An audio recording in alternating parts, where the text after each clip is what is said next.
This is Laura Duncan from CSMS. Today we'll be graphing functions. We'll start with this quadratic function. This quadratic function is called the quadratic parent function, where no changes have been made. When we look at these two functions, we'll be looking at changes that happen to the parent function. Let's start graphing by filling in the table. Now, as you evaluate this, remember you're putting the -3 in parentheses to square it. So -3 squared would be 9, 2 squared would be 4, 1 squared would be 1. And we simply fill out the table. Now we're plotting the points. Which one is the vertex, though? Being able to find the vertex is the most efficient way to graph quadratic functions. So in this case, in the quadratic parent function, the vertex is at 0, 0. So let's start with that one. Then our y values were 1, 4, and 9. If you recall, the axis of symmetry goes through the origin, and then the other side of the parabola will simply match the right side, be reflected over the axis.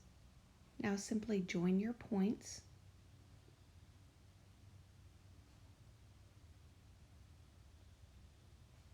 and draw arrows on the end, and you have the quadratic parent function.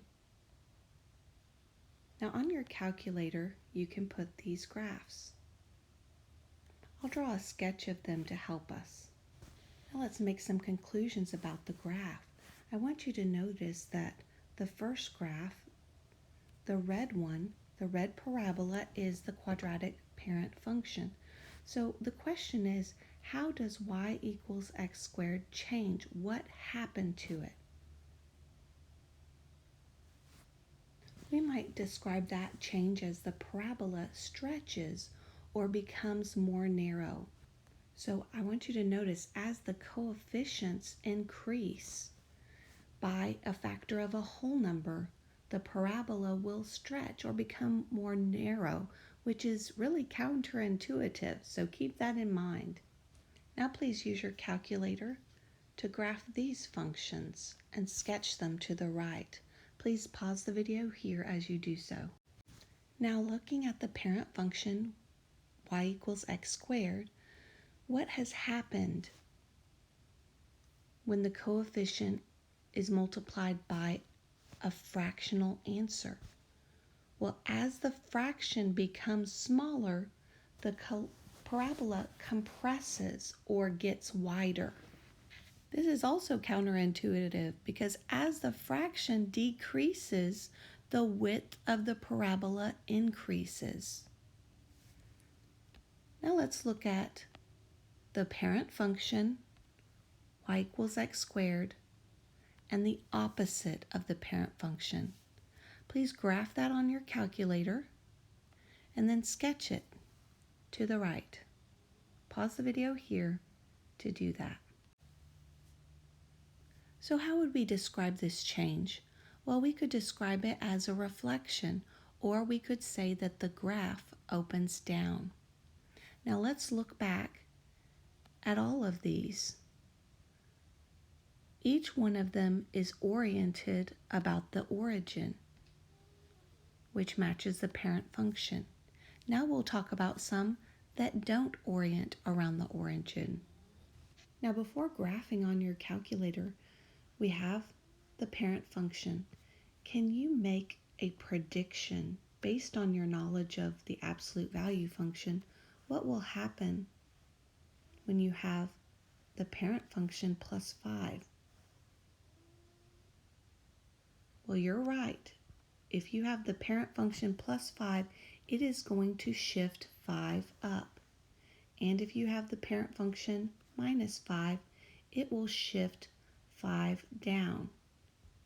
Now it's the same graph, you just see more of it as it shifts 5 down. So how does the parent function change?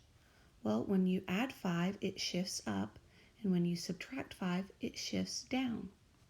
Now finally, you'll be writing equations for the graphs. So remember, this is based on the quadratic parent function, so each x will be squared.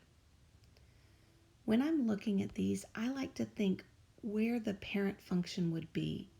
So the parent function would be at 0, 0, 1, 1, and negative 1, 1. And this green represents where our parent function would be.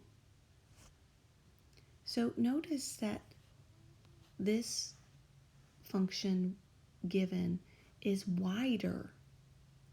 So look back, which ones were wider or compressed?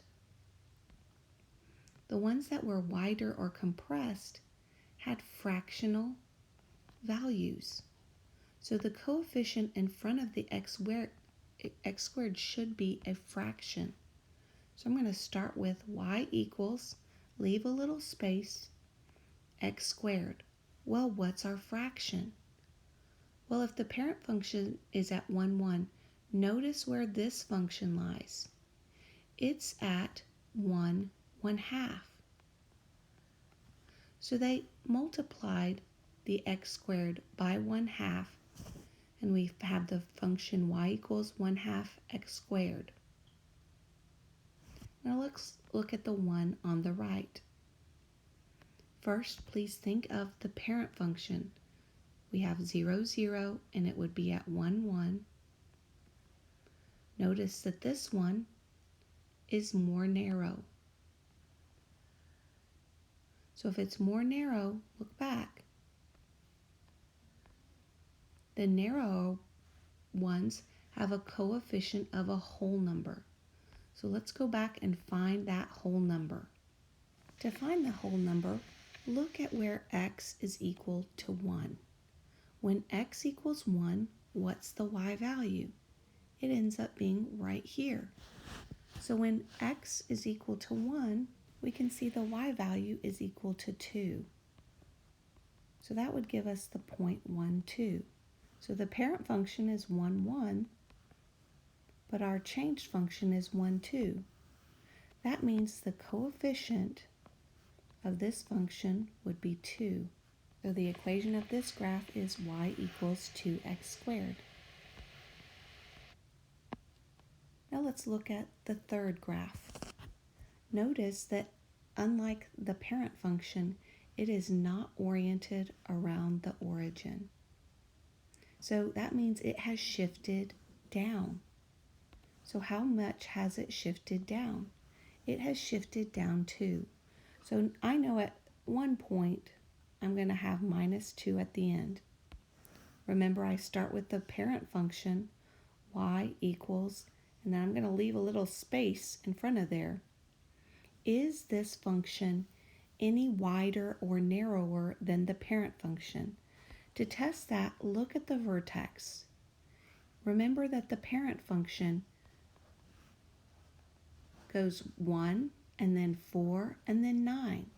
After checking those points, we can conclude that the coefficient in front of the x squared is 1. All that happened to this function is that it shifted down 2. Now take a look at the last function. Try to come up with the equation on your own. Pause the video here. So in this function, there are two transformations from the parent function.